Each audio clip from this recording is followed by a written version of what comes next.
For the latest on the US midterm elections and election cycle that has obviously been very interesting to watch. A lot of close races. Joining me now with the latest on this is reporter Jackson Gosnell, who joins me from Greenville, South Carolina. Jackson, thanks so much for being with me. Let's just start out with what we know so far as to how close some of these races in the midterm elections have been and what that means for how the House and the Senate might look when lawmakers return. Well, Wyatt, thanks for having me. I want to get right to it. So the U.S. Senate, that is going to be controlled by Democrats. That is after a Nevada Senate race was called. So while Democrats will have a majority in the Senate, it is by a very slim margin. Georgia's Senate race is now heading to a runoff in December between Republican Herschel Walker and Democrat Raphael Warnock. So those two are really kind of at each other all the time, trying to get the most votes in the runoff.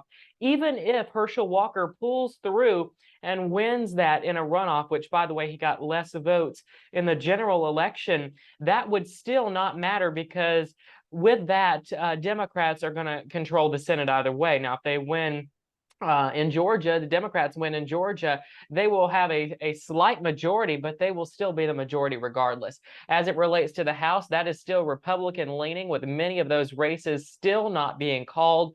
Arizona's governor race has also not been called, which is really shocking because we're almost a week after the election and we still don't know the winner. It's very close, about a point difference, maybe even less. So we're just waiting to call some of those more critical races. But either way, Senate is going to be controlled by Democrats. It looks like the House will be controlled by Republicans. And what do you make of the battle that's kind of going on within the Republican Party? And it doesn't look as if Kevin McCarthy is going to have kind of an easy ride internally amongst his own party to becoming the House Speaker if Republicans do get control of the House. Well, not only is that a challenge in terms of who will assume the speaker role, but also it's this correlation with Donald Trump, obviously the former president of the United States, now getting the blame for a lot of these Republican losses. Everyone thought that it was going to be a giant red wave because obviously prices are soaring here with the horrible inflation, a horrible economy, really. The president's approval rating is not the best at all. So a lot of people really anticipated that Republicans were just going to take this away. It didn't happen that way. And now they say it's because of influence from Donald Trump. And many Americans, although they may agree with Republican policy, they don't like Donald Trump and he stands behind it. So there has been this shift within the last couple of days to kind of eliminate Donald Trump and push him off to the side and instead focus on the issues and don't worry about those former presidential endorsements like we've seen with him, because again, he is taking much of the blame for those losses, and he is expected to make a big announcement tomorrow. A lot of Republicans think he should hold off on that. Many people predict it's going to be that he's running for president again in 2024. A lot of Republicans, though, think he should hold off on that announcement until the Georgia Senate runoff takes place. So a lot of turmoil within the Republican Party right now. And I want to pick up on that. When you look at Donald Trump, he is expected to make an announcement, as you cited, tomorrow evening at Mar-a-Lago in Palm Beach, Florida. Donald Trump was obviously the president of the United States for 4 years. He was, in a sense, kind of the leader of the Republican movement, and in certain senses made his own movement amongst his supporters. Is he becoming a more divisive, polarizing figure in the Republican Party than, say, the figure that many people used to see him as kind of the leader of the movement? Well, it depends on who you ask. There are some MAGA Republicans, as they're called, who whatever Trump does, they'll follow close suit with. They will, kind of really, get excited about what he has to say and stand behind everything that he does. Then you have other Republicans within the party who are like, Trump is not the end all be all. We don't have to be Republicans who demand that Trump's influence remain. So it's kind of split. I think there's a lot of Republicans who still really like him. They care deeply about what he has to say. There are other Republicans who think we should move on from this and kind of find a new leader within the party.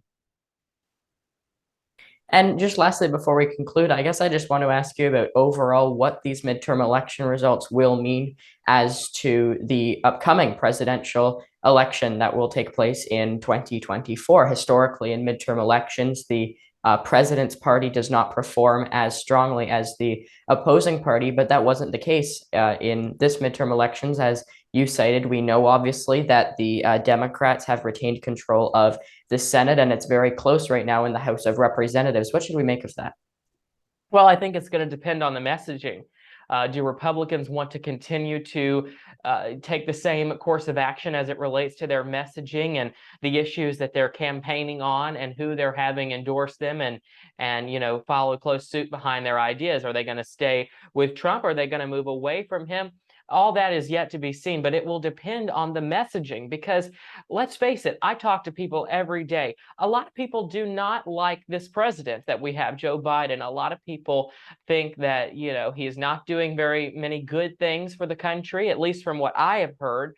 Now, obviously, there's two different sides to that, but just overwhelming what I've heard is people don't like the president. They don't like a lot of what the Democrats are doing, but they don't like Donald Trump in the slightest. And so that's why they don't want to come on board with these Republican policies and Republican candidates. So I think it will be very critical to watch the messaging that the Republican Party uses in order to try and persuade people to vote in their favor in the next presidential election, because a lot is at stake here. As the president said, democracy is at stake. Not only democracy, but prices are at stake. Inflation, as I mentioned, is soaring. Prices are so high with your gas, your food, so many things, not to mention these shortages that we're anticipating in terms of heating oil, for homes. So a lot of issues. And I think, again, ultimately the messaging will be the primary deciding factor as it relates to how the Republicans will do and even how Democrats will as well.